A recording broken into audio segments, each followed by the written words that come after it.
All right. Tonight we're looking at the book of Deuteronomy. Deuteronomy.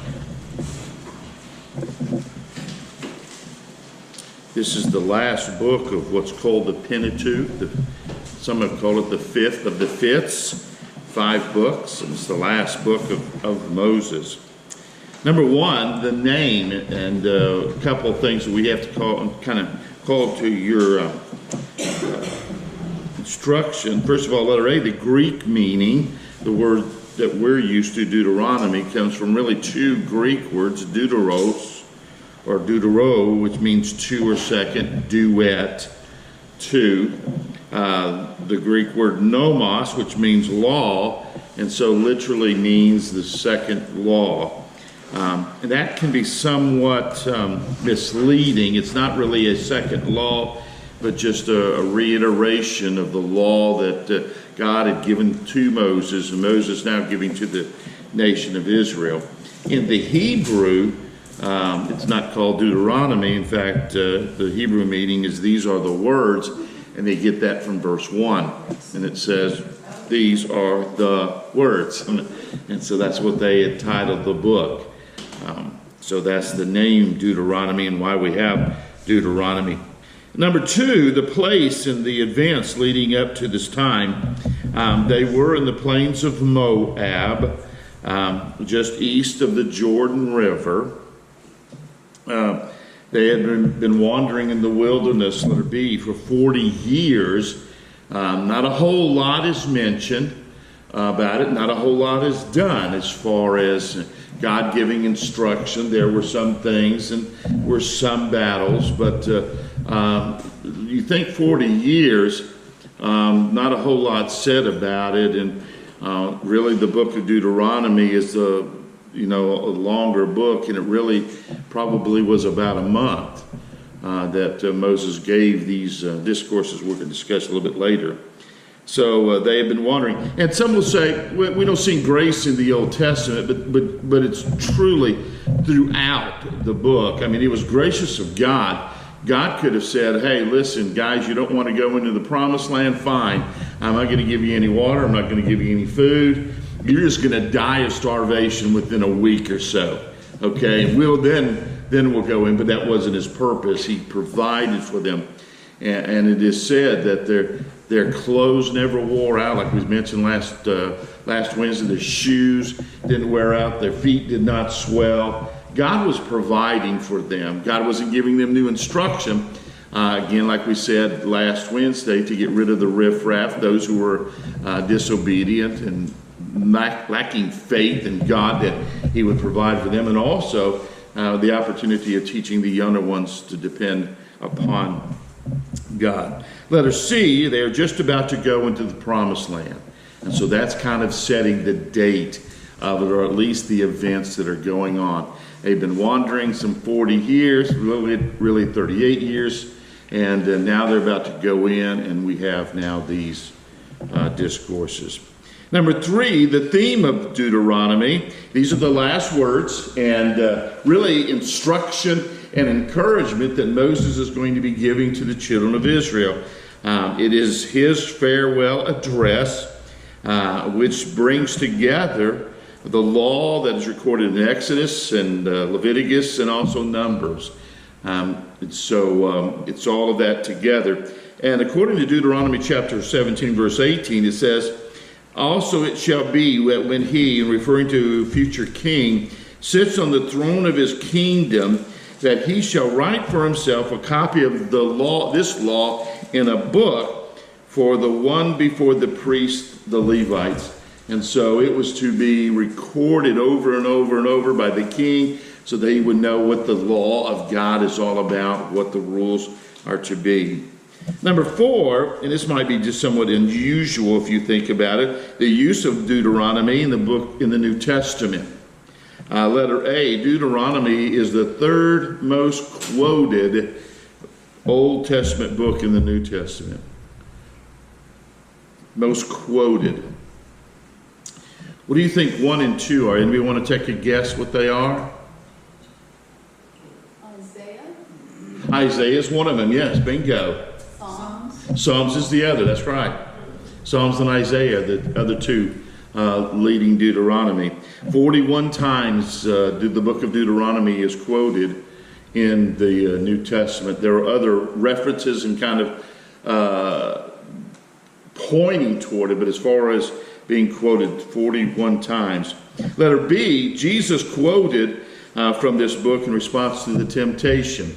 And if you ever wonder what they are, Matthew chapter 4, verse 4, that's turning the stones into bread. We find that in Deuteronomy chapter 8, verse 3. Man shall not live by bread alone, but every word that proceeds out of the mouth of God. Matthew chapter 4, verse 7 is taking him up to the pinnacle and telling him to jump, and that the scripture says, and he quotes Deuteronomy chapter 6, verse 16. Not to tempt the Lord. And then the third temptation of Matthew chapter 4 verse 10 comes from Deuteronomy chapter 6 verse 13. This is where he takes him up on the hill and shows him all the kingdoms, and I'll give you if you just bow down and worship me. So Jesus thought it was important. And if he thought it was important enough to quote from it, hello, how about us? Okay, so it's a very important book. Can get somewhat wordy in that respect. We're kind of used to snippets. Just give me the highlights, cliff notes of it. This is some good stuff. So the outline, number 5, the outline of this book, and there are really 3 discourses. Discourse number 1, Moses reminds Israel of God's past salvations, chapters 1 through 4. He reminds them of the past salvation. Letter B, discourse number 2, Moses reveals God's provision for the present, chapters 5 through chapter 26, a lengthy discourse. Reveals. Letter C, third discourse, as Moses renews the covenant between Israel and God. He renews the covenant between Israel and God. It's chapters 27 to chapter 32, verse 47. And then the last part of the book is the account of Moses' death, or Moses' death. Chapters 32, verse 48 through 34, verse 12. We said that Moses wrote this, but of course he did not write the very end of it. It's kind of tough for a dead man to write. Joshua probably filled in this information for us. So let's look a little bit deeper into the book itself. Discourse number 1, Moses reminds Israel of God's past, chapters 1 through 4. He reminds them first of their trip. And we put a map on the back just to kind of show you kind of what happens. And you'll notice that they leave Egypt and they go down, and Mara, if you'll put out there, Mara means bitterness. It's where the water was bitter, and Moses threw the tree into the water, and it became sweet, drinkable water. Then ultimately down to Mount Sinai, and then up to Kadesh Barnea. Kadesh Barnea is where they set the 10 spies in. Remember that account? We talked about that last Wednesday. The 12 spies, 10 of them came back with all of them came back with a favorable report that yes, it was a great land full of milk and honey. It was a great place. But when they started talking about going in and getting it, 10 of them says, oh, we can't do that. 2 of them, Joshua and Caleb, says, yes, we can. God is with us. God will deliver us. And so God says, okay, if you don't want to go, you don't have to go. And so makes them wander. So you notice that it goes up and then it comes down. They go up to Mount Hor, then to another place. And you notice that they come around. Notice Moab, Mount Nebo. That's kind of where they are when Moses gives these 3 discourses. So they're on the east side of Jordan, about to cross over to go in. Okay? So what's interesting is that when you look at where Kadesh Barnea is, it's only about 11-day journey, even with the crowd and the animals that they had for them to get into the promised land. It ultimately took them 40 years, though, because of their disbelief. And again, remember, God is gracious even through all of that. He could have just struck them all dead, could have opened the earth and swallowed them up. But again, the purpose not just to get rid of those who are disbelieved, but then also to teach the younger ones to depend upon Him. Can you imagine if you were born in the wilderness, all you saw was the manna and the provision that God did, and so you were pretty well prepared at least to trust the Lord that He would take care of it, and they were as they were about to go in. Letter B is He reminds them of the group of people that they are to avoid.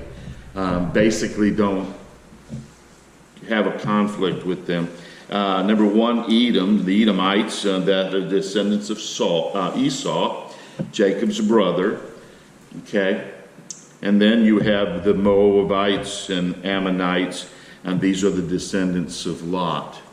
And you want to put out there some interesting notes. This is the incestuous relationship that Lot's daughters had with Lot, and these are the children that were born him, and this is the nation that grew out of them. The reason why He teaches them to avoid, not only because God said so, but these three nations were blood relations to Israel, and so God did not permit Israel to fight with them. Letter C is that He reminds them of God's guidance and protection. In Deuteronomy chapter 2 through 24 through 3:29, Moses told of the nations that they had defeated. And you'll read through there, that, and especially in the Numbers and Leviticus, that they said, hey, we just want to travel through here. We won't depart to the right or the left. If we buy anything, we will give you price with it. Basically, these nations says, no, we're not going to do that. And they attacked Israel, and so God defends them. And so these were the armies that Israel defended, even being slaves coming out of Egypt and not really having any kind of home ground yet, but yet God helped them and basically conquered these nations. And so Moses reminds him, hey, you fought, God delivered you, remember that, because you're going to go in and you're going to have to fight for the land against these other people that's in the land of Canaan. So that's discourse number one. Discourse number two, Roman numeral 2, he declares, and I don't know why I put declares, and that's reveals, as we had in our outline, if you want to put that there, God's provision for the present, chapters 5 through chapter 26. Letter A is Moses repeats the Decalogue, or the Ten Commandments. And you say, well, why didn't I just put the Ten Commandments in there? You might be reading something, a commentary, something on the net, and it will use the word Decalogue. And I just wanted you to know that's the Ten Commandments, okay? It's synonymous. They just call it that. Letter B is Moses introduced the Shema. The Shema, chapter 6, verses 4 through 9. In fact, if you have your Bibles, let's look at that. It's interesting that what God gave to Moses for the nation of Israel to remember and to ultimately teach to their children and other generations. Chapter 6, Deuteronomy, beginning with verse 4. Hear, O Israel, the Lord our God, the Lord is one.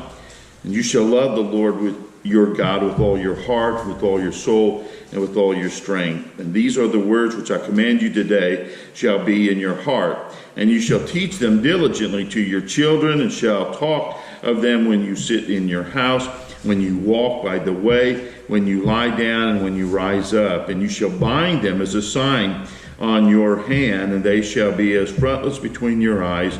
And you shall write them on the doorpost of your house and of your gates. And so he gives this command.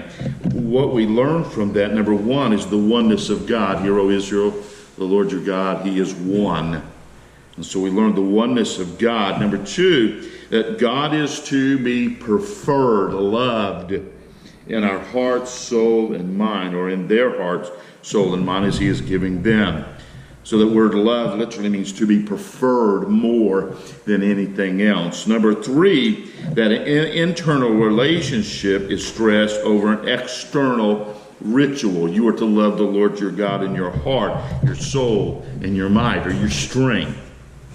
Not just what you do on the outwardly, but what you do on the inwardly.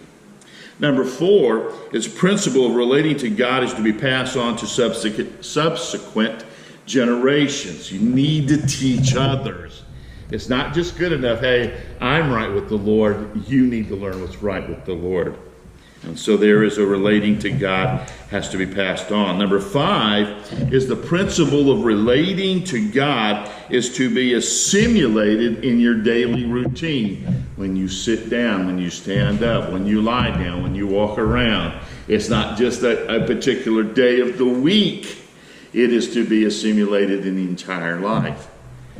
Number 6, the principles are to be part of a daily expression. On your frontlets, on your arms, on the doorpost, they are to be saturating basically your life. Good words for us if we want to understand how to share, that we have a relationship and we share that relationship with others.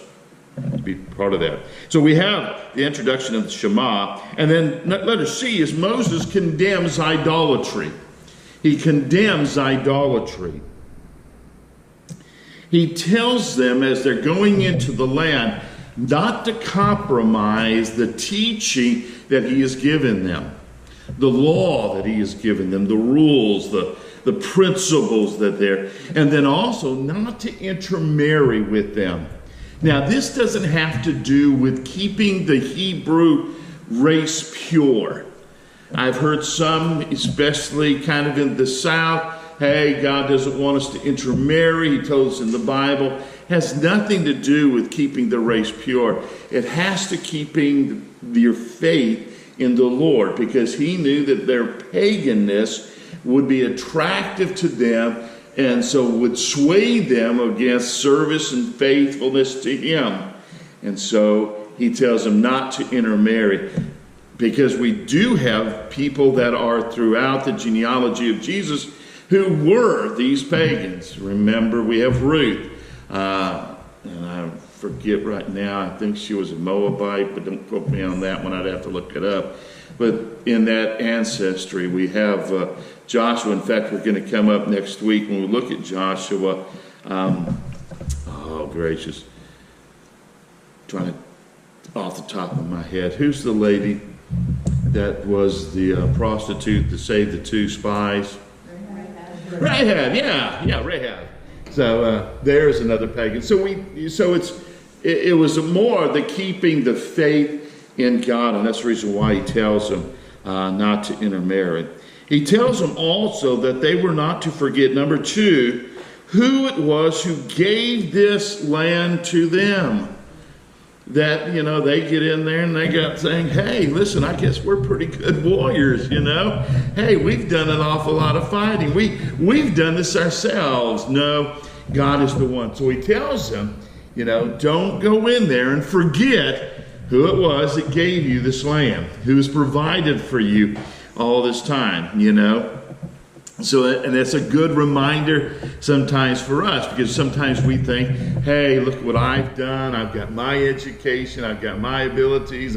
I've pulled myself by my own bootstraps. And no, everything that we have is a gift of God and part of the grace of God. So he tells them, don't forget who it was who gave you the land. And letter D, then Moses speaks of 3 great festivals. Number 1 is the Passover, unleavened bread, which they were to remember. The Feast of Weeks, also known as Pentecost. And then the Feast of Tabernacle. The Feast of Tabernacle, the whole book of Deuteronomy was to be totally read during this festival, during these days. And so it was a way of reminding them, this is what God has promised. This is what God has said. This is how you are to live. This is what it means to obey him. This is what it means to follow him. Also, there are some consequences if you disobey God or if you don't follow God. Here are the consequences for that. So that is that discourse that he gives them. Number 3 discourse is that he renews the covenant between Israel and God. Chapter 27 to chapter 32, beginning or finishing with verse 47.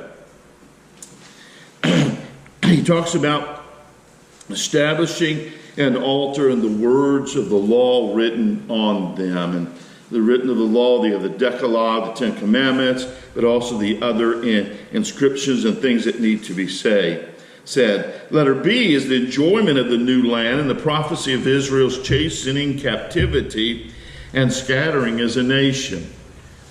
It doesn't shock God that the nation of Israel rebels. Moses tells them, you're going to end up rebelling against God, and here's what's going to happen. You're going to go into captivity.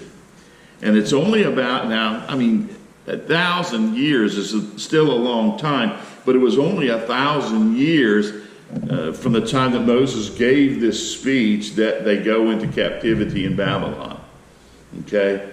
And so there's a lot of stuff that is going on. And so he tells them, hey, you know, you're going to rebel, and God's going to deliver you. But he gives them that kind of warning. Letter C is that God had to redeem them, and they were responsible for obeying him. Number one, if they obeyed, he would bless. If they obeyed, he would bless them. Number two, if they disobeyed, he would judge them. He would judge them.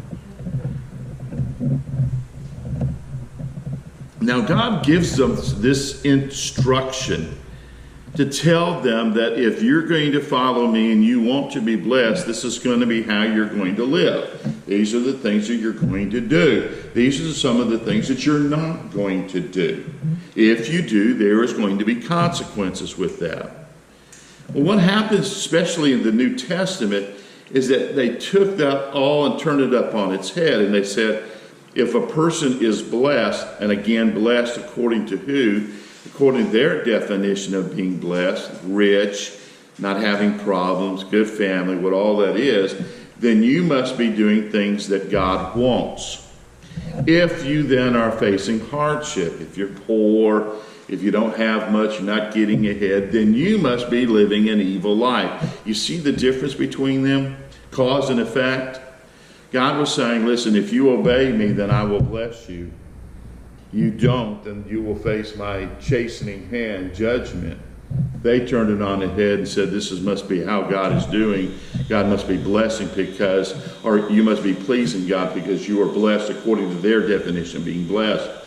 Or if you're doing bad, then God is punishing you.